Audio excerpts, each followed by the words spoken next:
जय हिंद स्टूडेंट। आज हम लोग कंटिन्यू करेंगे अपनी जो वैदिक सीरीज चल रही थी, जिसमें ऋग्वैदिक पीरियड के हम लोगों ने सामाजिक, आर्थिक, धार्मिक और राजनीतिक सिस्टम को, लाइफ को समझ लिया था। आज हम लोग उसको कंटिन्यू करेंगे और हम लोग ऋग्वैदिक से अब पहुँचे हैं उत्तर वैदिक पीरियड में, लेटर वैदिक पीरियड जिसे कहते हैं। और इस लेटर वैदिक पीरियड में जो भी सिस्टम थे, सामाजिक और राजनीतिक, सोशल और पॉलिटिकल लाइफ कैसी थी वहाँ के लोगों की, इस पे हम लोग बहुत संक्षिप्त में चर्चा करेंगे। तो देखते हैं लेटर वैदिक पीरियड में किस प्रकार की लाइफ थी।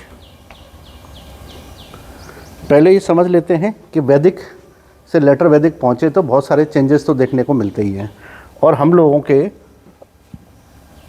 हिस्टोरिकल परसेप्शन में ये बहुत ज़रूरी होता है कि हम उसके एक सीक्वेंस को याद रखें, क्योंकि हिस्ट्री में चीज़ें याद तभी रखी जा सकती हैं जब उसकी एक सीक्वेंस आपके दिमाग में सेट हो। तो हम लोगों ने देखा है कि ऋग्वैदिक में किस प्रकार से सभाएं होती थीं, समिति होती थी, विदत होता था, भागदुद होता था, और कैसे वे कार्य करते थे, किसको ऋग्वेद में कितनी बार मेंशन किया गया है, ये सारी चीज़ें हमको वहाँ पर मिलती थी। अब हम ये देखेंगे कि जो ऋग्वैदिक सिस्टम था, that exist at that time for about almost 500 years. 500 वर्षों तक ऋग्वैदिक सिस्टम एग्जिस्ट करता रहा, और ये ठीक वैदिक पीरियड का अर्ली पार्ट है, इसलिए इसको अर्ली वैदिक भी कहते हैं। तो 500 वर्षों तक ठीक वैसी ही व्यवस्था समाज में बनी रही जैसी ऋग्वैदिक पीरियड में हम लोगों ने समझी है। और आप जानते हैं कि इतिहास में, समाज में कभी ना कभी चेंजेस होते ही रहते हैं, और चेंजेस कभी कभी इतने स्लो होते हैं कि हम उसे ऑब्जर्व नहीं कर पाते, और धीरे धीरे व्यवस्थाएं बदलने लगती हैं। तो जहाँ से व्यवस्थाएं बदली वो ऋग्वेद के बाद का पीरियड था, इसलिए उसे लेटर वैदिक पीरियड कहा गया।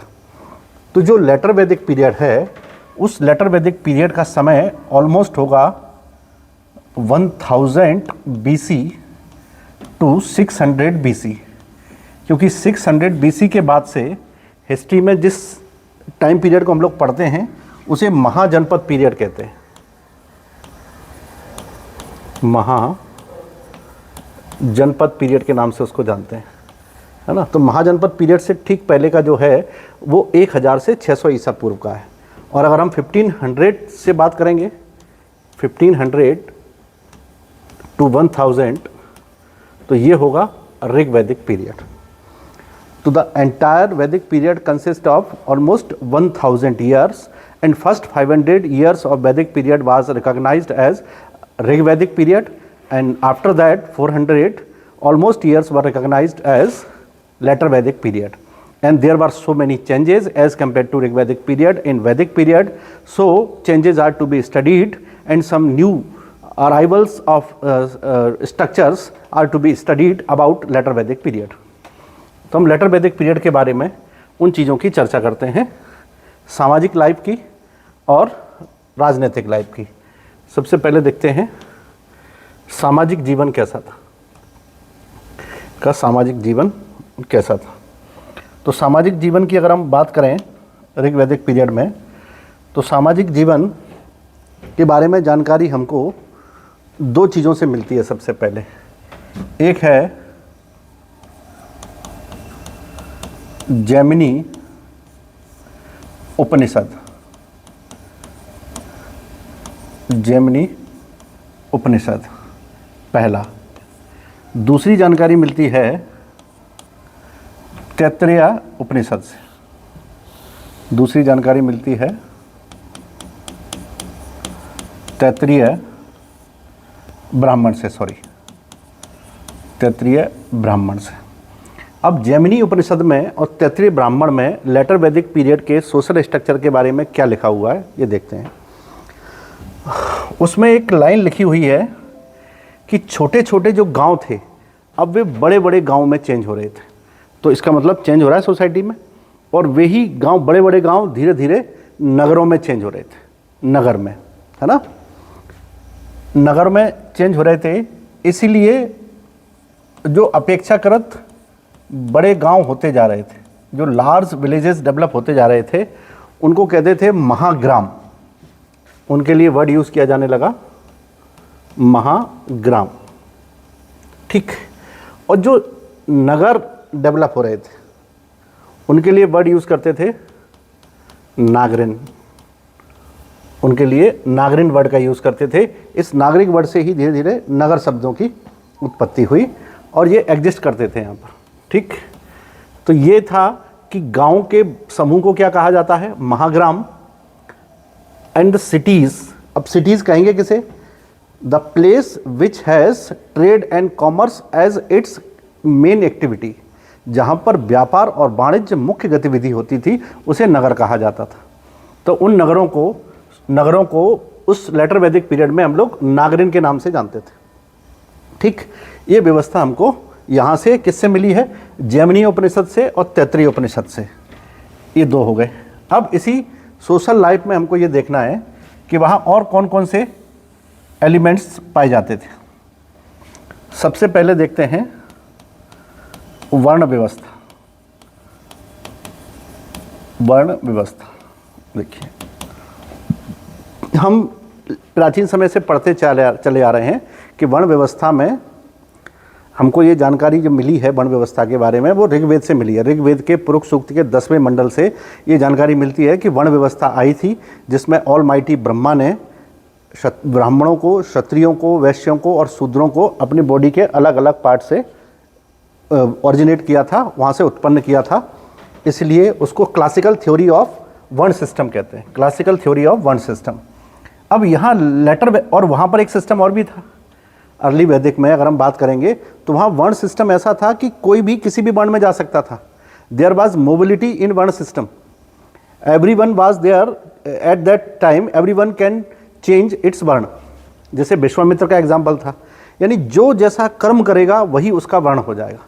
तो वर्ण व्यवस्था जन्म पर आधारित नहीं थी, कर्म पर आधारित थी। इसलिए ये माना जाता था कि उस समय वर्ण व्यवस्था में शिथिलता पाई जाती है, कमजोरियां पाई जाती हैं जो आसानी से इधर से उधर लोगों को बदल सकती हैं, उसे मोबिलिटी कहते हैं।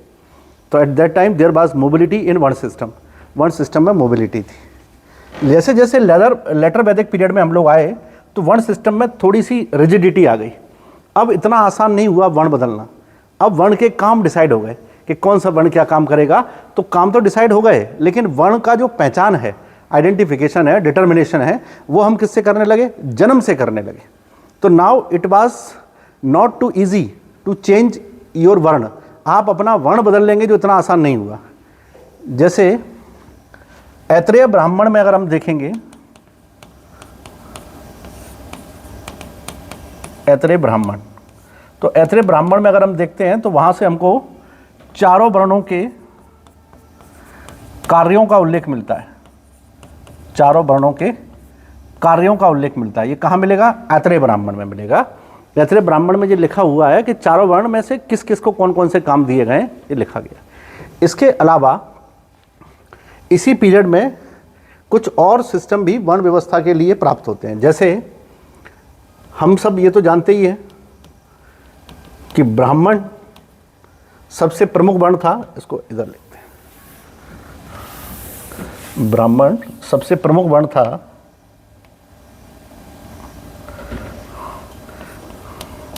वर्ण व्यवस्था।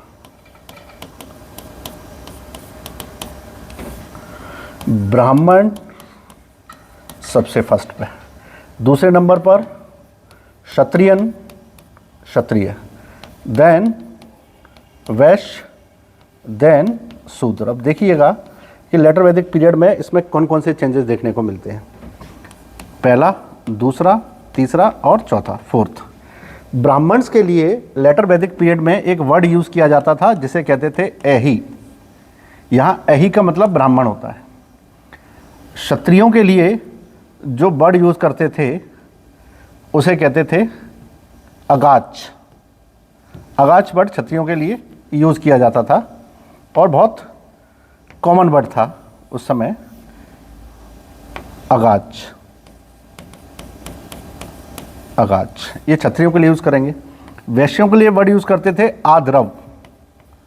आद्रव्य वर्ड वैश्यों के लिए यूज़ करेंगे। और शूद्रों के लिए वर्ड यूज़ करते थे जिसको कहते थे अघाव या अधाव, ये वर्ड यूज़ करते थे। तो आप देखेंगे कि ऋग्वैदिक पीरियड में सभी वर्णों के लिए कोई अलग वर्ड यूज़ नहीं किए जाते थे। यहाँ पर सभी वर्ड के लिए, सभी वर्णों के लिए अलग अलग शब्दों का यूज़ किया गया है लेटर वैदिक पीरियड में। आगे देखते हैं इसमें ये भी कहा गया लेटर वैदिक पीरियड में कि यदि हम ब्राह्मणों का उपनयन संस्कार, जिसे जनेऊ संस्कार कहते थे, वो ब्राह्मणों का जनेऊ संस्कार होगा तो वो सूत के धागे से होगा, कच्चे धागे से, और क्षत्रियों का जब होगा तो उसके लिए सन का धागा यूज़ किया जाएगा, सन का धागा यूज़ किया जाएगा। इसके अलावा जब वैश्यों का यूज़ किया जाएगा तो वो ऊन से यूज़ किया जाएगा, तो उसको यूज़ किया जाएगा ऊन से। तो अब आप समझ पाए, देखिए, और ये आपको अच्छे से पता है कि शूद्रों का ये संस्कार नहीं होता था, शूद्रों को यहाँ पर ये संस्कार की अनुमति प्राप्त नहीं थी। लेकिन शतपथ ब्राह्मण के कुछ अंशों में लिखा हुआ है कि शूद्रों को सोम यज्ञ में बैठने की परमिशन थी, दर्शन पढ़ने की परमिशन थी, लेकिन बहुत क्लियर कट डिवीज़न नहीं है कि, लेकिन ये मिला है कि कुछ शूद्रों को ऐसी परमिशन मिली हुई थी। तो आंशिक रूप से पार्शली था, एक्चुअल में नहीं था। तो आप ये समझ पाए कि यहाँ पर वो कौन सा जनेऊ पहनेंगे, सूत का, सन का और ऊन का। और इसी संदर्भ में अगर हम देखेंगे तो ब्राह्मणों का जो उपनयन संस्कार है, जिसको जनेऊ संस्कार या यज्ञोपवीत संस्कार कहा जाएगा, वो होगा बसंत ऋतु में, बसंत ऋतु में। क्षत्रियों का जब ये संस्कार होगा तो बसंत ऋतु में नहीं होगा, वो ग्रीष्म ऋतु में होगा, ग्रीष्म ऋतु में होगा। और जब वैश्यों का ये संस्कार होगा तो वो शीत ऋतु में होगा। तो देखिए, जो संस्कार है इसको अपन ऐसे समझ सकते हैं, यज्ञोपवीत, इसको हम जनेऊ संस्कार भी कहते हैं, जनेऊ, और इसे उपनयन संस्कार भी कहा जाता है, उपनयन। ये संस्कार लेटर वैदिक पीरियड में ब्राह्मण, क्षत्रिय, वैश्य एंड शूद्राज के लिए डिफरेंट फॉर्म में होता था, एंड डिफरेंट टाइप्स ऑफ यज्ञोपवीत were used for different varnas. अलग अलग वर्ण के लोग अलग अलग प्रकार का यज्ञोपवीत यूज़ करते थे। आपको याद होगा ऋग वैदिक पीरियड में मैंने मेंशन किया था कि सभासद गोल्ड का यज्ञोपवीत पहनते थे और समिति के लोग चांदी का यज्ञोपवीत पहनते थे। यहाँ आप देख पाएंगे कि ब्राह्मणों को सूत का बना हुआ, क्षत्रियों को शन का और वैश्यों को ऊन का और शूद्रों का यज्ञोपवीत संस्कार उस समय नहीं होता था, इसलिए इसका कोई भी उल्लेख यहाँ से नहीं मिलता है, कोई भी उल्लेख नहीं मिलता है। तो हम देखेंगे कि ये जो संस्कार है, अब इसमें एक चीज़ और देखेंगे इसी के साथ साथ, वो ये है कि इस पीरियड में, इस काल में, इस लेटर वैदिक पीरियड में इनको वर्ण व्यवस्था के काम, मैंने कहा ना कि ऐतरेय ब्राह्मण में लिखे हुए थे, मैं यहाँ इसको मेंशन कर देता हूँ फिर से कि ऐतरेय ब्राह्मण में वर्णों के कार्य डिसाइड किए गए थे, वर्णों के कार्य यानी कि काम डिसाइड किए गए थे। और वो कैसे डिसाइड किए गए थे, देखिए, सबसे पहले देखते हैं ब्राह्मणों को। ब्राह्मणों को एक शब्द यूज किया जाता था, अवाय।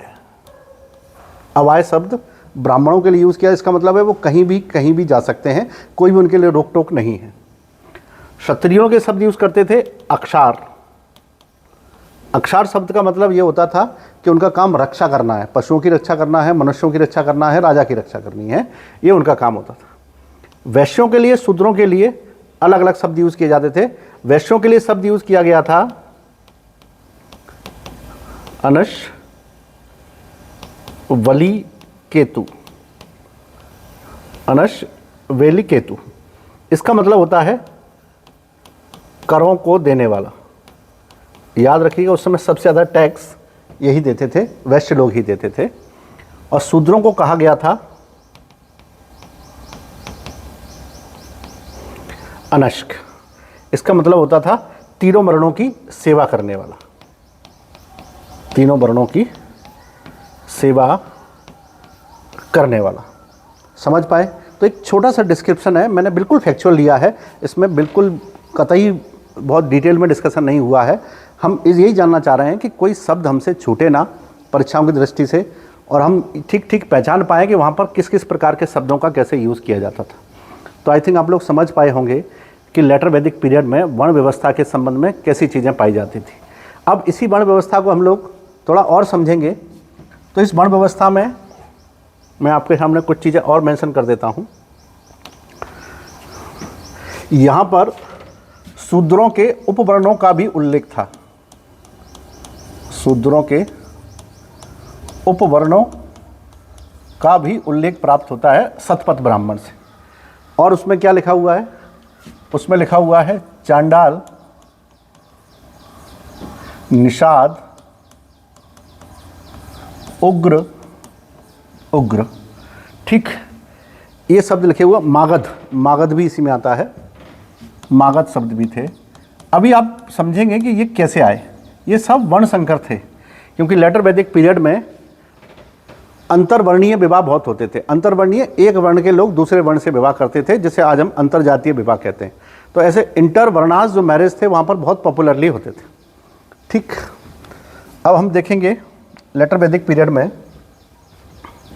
जो सबसे ज़रूरी चीज़ थी इसमें और क्या आया सामाजिक रूप से। दूसरा था गोत्र सिस्टम।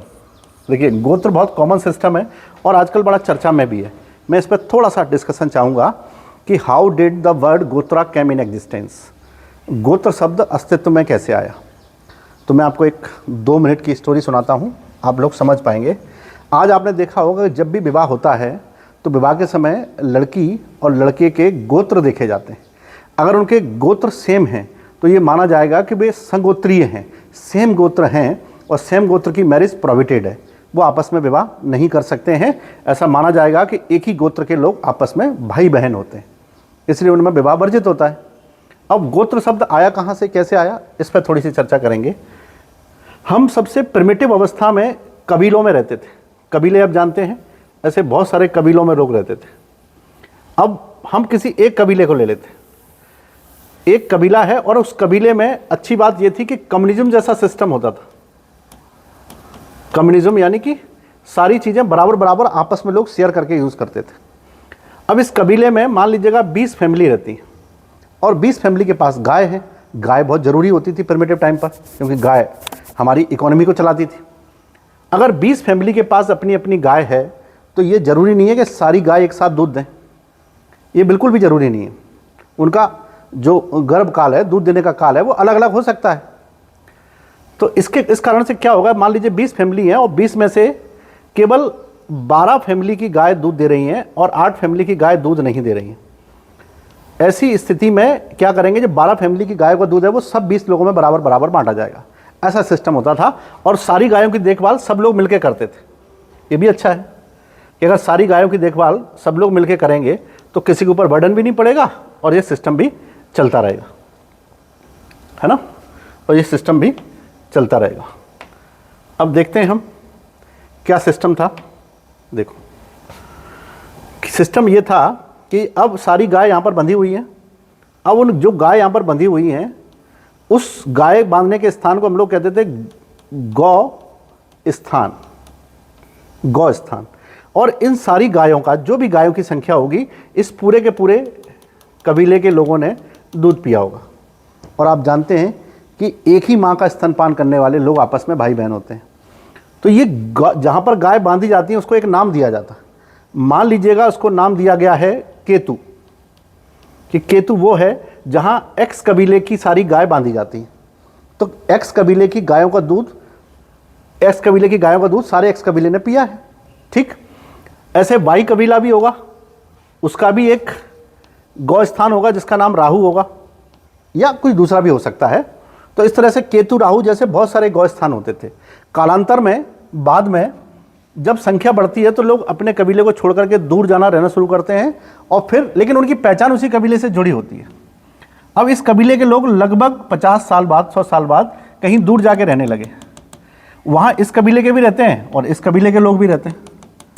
अब सारे और कुछ और कबीले के लोग भी रहते हैं। लगभग 7-8 कबीलों के लोग एक साथ रहते हैं और वहाँ पर किसी स्त्री पुरुष के बीच विवाह संबंध बनाना है, स्थापित करना है।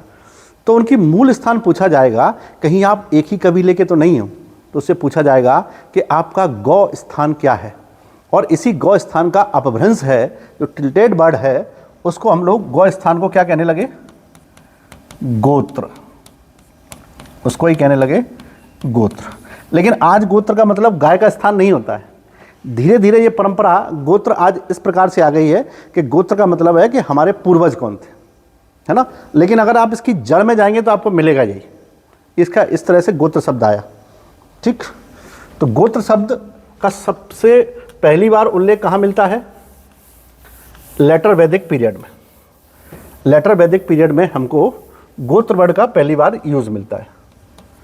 तो यहाँ पर मिलेगा हमको गोत्र शब्द पहली बार।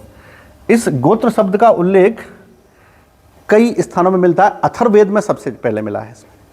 अगर कहेंगे सबसे पहले गोत्र शब्द का उल्लेख कहाँ मिला है, तो अथर्ववेद से मिलता है गोत्र शब्द का उल्लेख। तो यहाँ पर गोत्र आ गया और मैंने समझा दिया गोत्र क्या है। तो गोत्र बहुत चर्चा में रहा। यहाँ पर एक और शब्द आया यहाँ पर जिसको कहते थे आश्रम। आश्रम सिस्टम, आश्रम व्यवस्था हम लोग पहले भी समझ चुके हैं, एक बार और समझते हैं उसके बारे में। देखिए, आश्रम व्यवस्था का अगर हम कहेंगे कि सबसे पहला उल्लेख कहाँ मिलता है, तो पहली बार ये शब्द मिला है, पूरी व्यवस्था नहीं मिली है। शब्द सबसे पहले कहाँ मिला है? ऐतरेय ब्राह्मण में। तो ऐतरेय ब्राह्मण वो है जहाँ इस शब्द का पहली बार यूज़ किया गया है, आश्रम शब्द का। लेकिन चारों आश्रमों का स्पष्ट वर्णन हमको मिलता है जाबाली निषद में, उपनिषद में, जाबाली उपनिषद में। तो यहाँ से हमको इसका चारों वर्णों का स्पष्ट उल्लेख प्राप्त होता है। तो एक तो ये जानकारी है। और चारों आश्रम क्या हैं ये हम पहले भी समझे हैं। आश्रम का मतलब ये है कि वैदिक परंपरा के अनुसार किसी भी व्यक्ति के जीवन को 100 वर्षों का मान करके उसे अलग अलग कर्तव्यों सहित, अलग अलग उसके ड्यूटीज सहित 4 भागों में विभाजित कर दिया गया है, जिन्हें आश्रमों की संज्ञा दी गई है।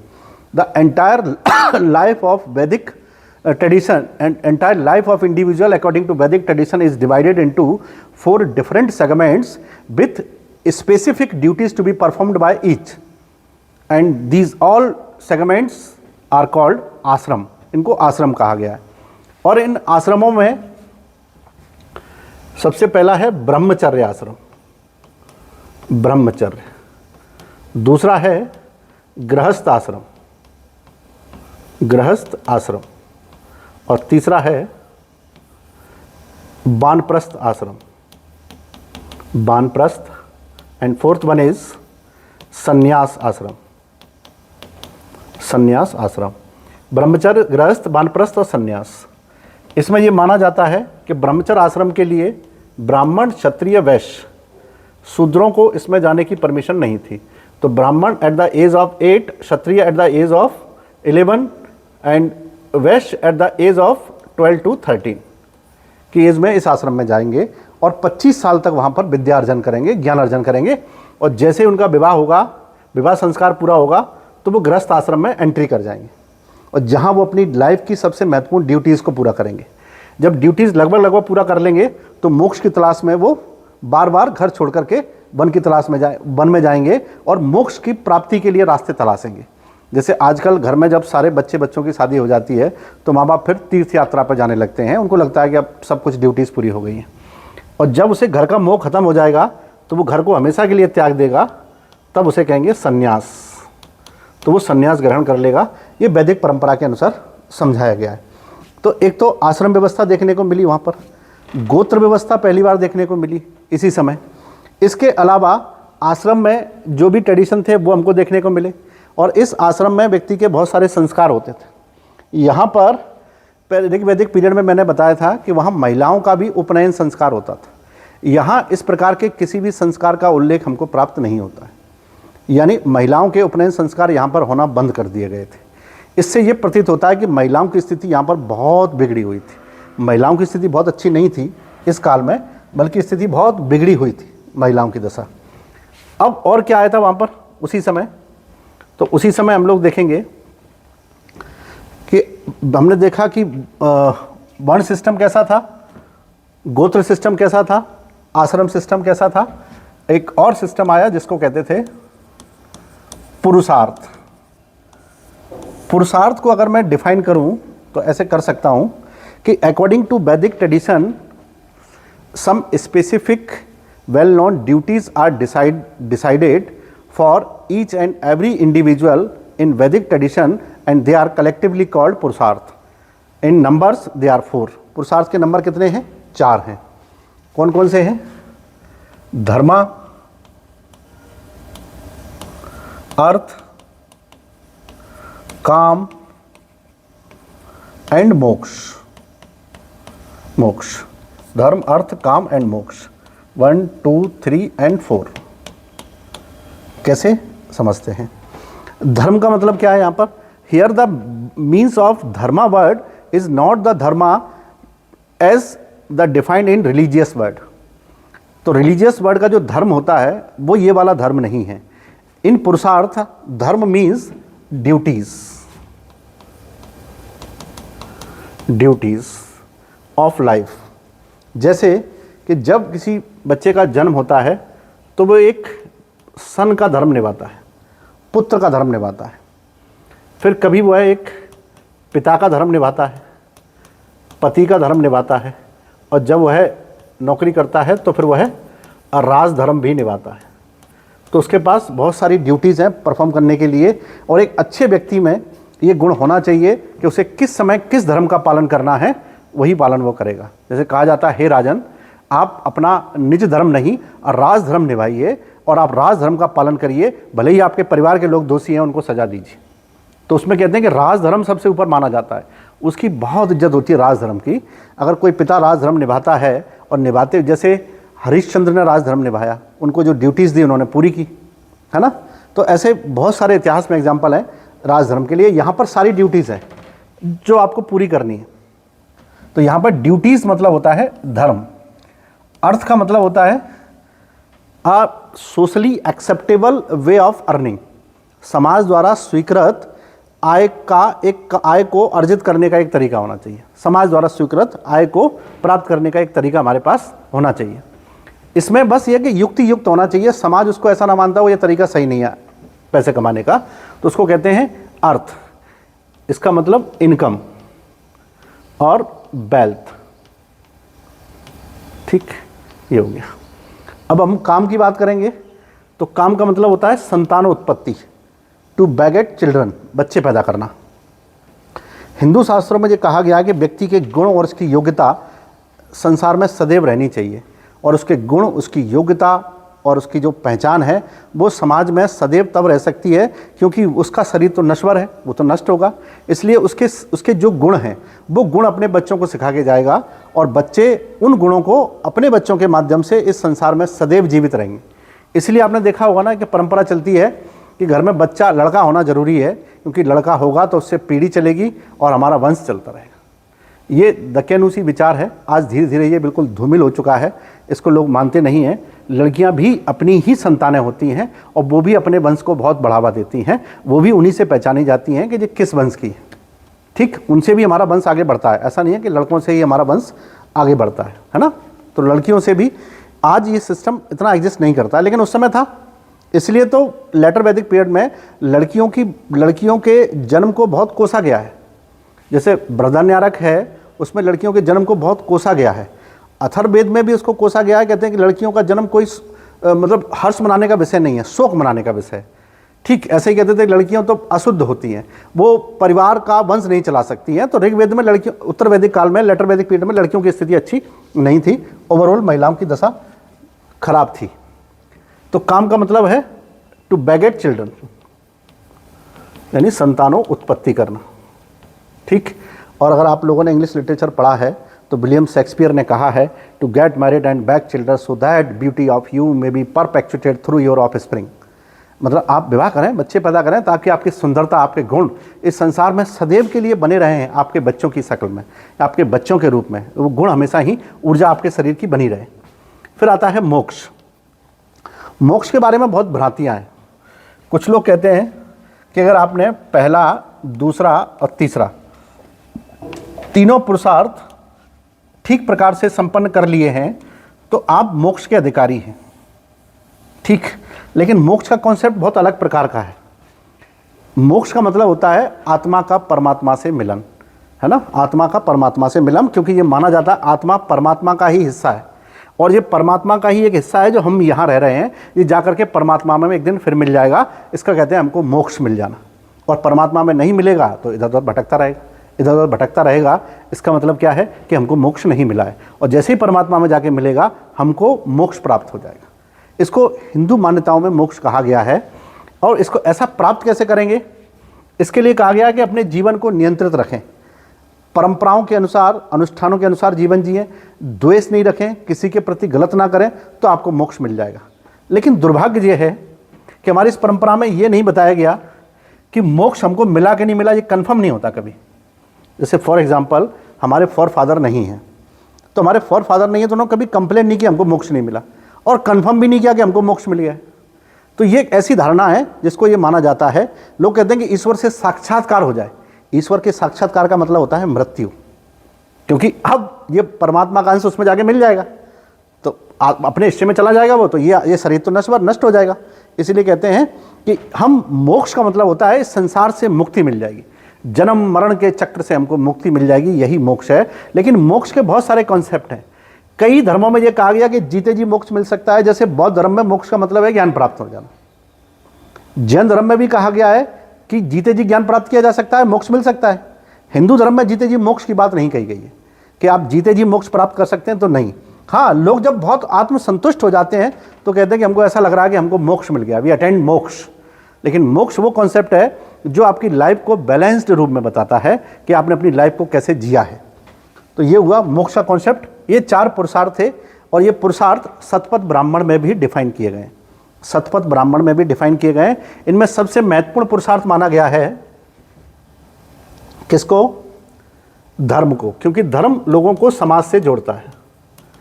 ये सबसे महत्वपूर्ण पुरुषार्थ है जो समाज से लोगों को जोड़ता है। ठीक। और ये 3 पुरुषार्थ ही हैं जिनको हम लोग कहते हैं जीवंत पुरुषार्थ, क्योंकि व्यक्ति के जीते जी पुण्य करने पड़ते हैं। मोक्ष पर व्यक्ति का अधिकार नहीं होता है। कहते हैं कि मोक्ष प्राप्ति का सारा काम है वो इन 3 पुरुषार्थों में छिपा हुआ है। इन 3 पुरुषार्थों में छिपा हुआ है। इन 3 पुरुषार्थों में क्यों छिपा हुआ है? क्योंकि इनको आपने अगर अच्छे से किया है तो आपको मोक्ष मिलना तय है। ठीक है, समझ गए? तो ये हमको लेटर वैदिक पीरियड में देखने को मिला है। इसके अलावा लेटर वैदिक पीरियड में कुछ मैरिज के कॉन्सेप्ट भी हमको मिले हैं कि कौन कौन सी मैरिज वहाँ पर एग्जिस्ट करती थी। तो लेटर वैदिक पीरियड में अनुलोम विवाह और प्रतिलोम विवाह, अनुलोम विवाह और प्रतिलोम विवाह, हाइपोगेमी और हाइपरगेमी, ये 2 तरह की मैरिज भी होती थी। ये वही मैरिज हैं जैसे जब कोई व्यक्ति एक जाति से दूसरी जाति में विवाह करता है। अब यहाँ पर जातियों के नाम पर वर्ण हैं, ब्राह्मण, क्षत्रिय, वैश्य और शूद्र हैं। तो अगर कोई एक वर्ण से दूसरे वर्ण में इंटरवर्ण मैरिज करेगा तो उसे हम लोग इंटरवर्ण मैरिज कहेंगे। फिर उसके 2 फॉर्म हो सकते हैं। अगर जो बॉय है वो अपर कास्ट का है और जो गर्ल है वो लोअर कास्ट की है, तो उसे कहेंगे अनुलोम विवाह। इसको बहुत सारे लोग स्वीकार करते थे क्योंकि उच्च जातियों द्वारा निम्न जातियों का शोषण स्वाभाविक है, व्यापक रूप से होता था, तो उसको ये भी कहा गया। जब इसका उल्टा करेंगे कि जो गर्ल है वो अपर कास्ट की होगी और बॉय लोअर कास्ट का होगा, तो उसे हाइपोगेमी कहेंगे। तो उसे हाइपोगेमी कहेंगे। और ये हाइपोगेमी है, ये कंप्लीटली प्रोहिबिटेड था, क्योंकि ऐसा लगता था कि छोटी जाति के लड़कों ने बड़ी जाति की लड़कियों का शोषण किया है, और ये एक्सेप्टेबल था। हालांकि कंप्लीटली दोनों ही एक्सेप्टेबल नहीं थे, ये लॉन्ग रन में नहीं चलते थे, मतलब शॉर्ट रन की बात करेंगे, कभी कभी यदा कदा होते थे। तो इसके साथ लोगों का एक्सेप्टेंस जुड़ा हुआ था, इसके साथ कोई एक्सेप्टेंस नहीं जुड़ा हुआ था। इसको इसलिए हम कहते हैं कि ये उस समय एग्जिस्ट तो करते थे लेकिन डिफरेंट फॉर्म में एग्जिस्ट करते थे। अब मान लीजिएगा प्रतिलोम विवाह किसी ने कर लिया तो बच्चे भी पैदा होंगे, है ना? चाहे अनुलोम करो या प्रतिलोम करो, बच्चे भी पैदा होंगे। अनुलोम किया है तो अनुलोम यानी हाइपोगेमी जो मैरिज होंगी, हाइपरगेमी मैरिज होंगी, उससे जो संतानें पैदा होंगी उनके लिए टाइटल यूज़ किए जाते थे निषाद। टाइटल यूज़ किया गया निषाद। निषाद ये वर्णशंकर जाति है, उग्र वर्णशंकर जाति है, इसके अलावा ये हो गया निषाद, उग्र, पार्श्व।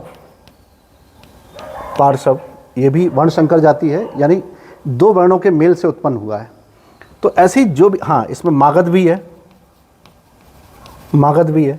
तो जो भी अलग अलग वर्णों से पैदा होते हैं तो उनको ये माना जाता है कि उनमें 2 वर्णों के गुण आए, इसलिए उनके काम भी अलग अलग डिसाइड किए गए थे। जैसे उग्र मतलब होते थे कि ब्राह्मण पुरुष और वैश्य स्त्रियों से, ये क्षत्रिय स्त्रियों से पैदा होते थे।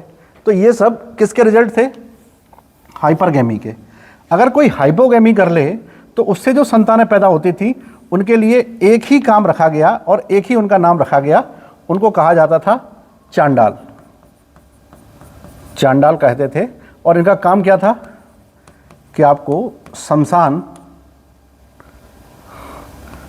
घाट की रखवाली करनी है, शमशान की रखवाली करनी है, यानी कि उसे गार्ड करना है। ये कौन चाहेगा कि हमारे बच्चे बड़े होकर के शमशान में जाके बैठे रहें? ये तो कोई नहीं चाहेगा। तो एक तरह का एक फियर क्रिएट किया गया। तो ये था कि सोसाइटी पर कंट्रोल कैसे लगा जाए ताकि लोग इस प्रकार की मैरिज ना करें और छोटी जाति के लड़के बड़ी जातियों की लड़कियों का शोषण ना कर पाएँ। हालांकि इसमें बायसनेस दिख रही है कि उच्च जाति के लोग छोटी जातियों के लड़के वो शादी कर सकते थे, इसको पार्शियली एक्सेप्टेंस था, इसको बिल्कुल भी एक्सेप्टेंस नहीं था, ये कंप्लीटली प्रोहिबिटेड था। और ऐसे चंडालों को गांव में रहने की परमिशन भी नहीं होती थी, उन्हें गांव से बाहर कर दिया जाता था। तो ये पूरा का पूरा सोशल सिस्टम हम लोगों ने समझा ऋग वैदिक पीरियड, लेटर वैदिक पीरियड का। आप लोग कंपैरिजन करके अच्छे से समझ सकते हैं कि लेटर वैदिक पीरियड में और अर्ली वैदिक पीरियड में किस प्रकार के चेंजेस आए। वर्ण व्यवस्था में बहुत सारे चेंजेस देखने को मिले हैं और यहाँ पर हमने ये देखा है कि बहुत सारी चीज़ें नई नई आई हैं, जैसे आश्रम नए आए हैं, पुरुषार्थ नए आए हैं, इसके अलावा मैरिज के पैटर्न नए आए हैं और संस्कार भी आए हैं। और संस्कार को हम लोग पहले डिस्कस कर चुके हैं, तो there is a no need of discussion about sanskar. 16 संस्कार, 16 संस्कारों का उदय यहीं हुआ है, वो भी हमको देखने को मिले हैं। तो यहाँ पर हम आगे लेक्चर में देखेंगे कि धार्मिक रूप से क्या क्या बदलाव हुए और राजनीतिक रूप से क्या क्या बदलाव हुए। तो मिलते हैं अपने नेक्स्ट लेक्चर में, तब तक के लिए कीप स्टडिंग।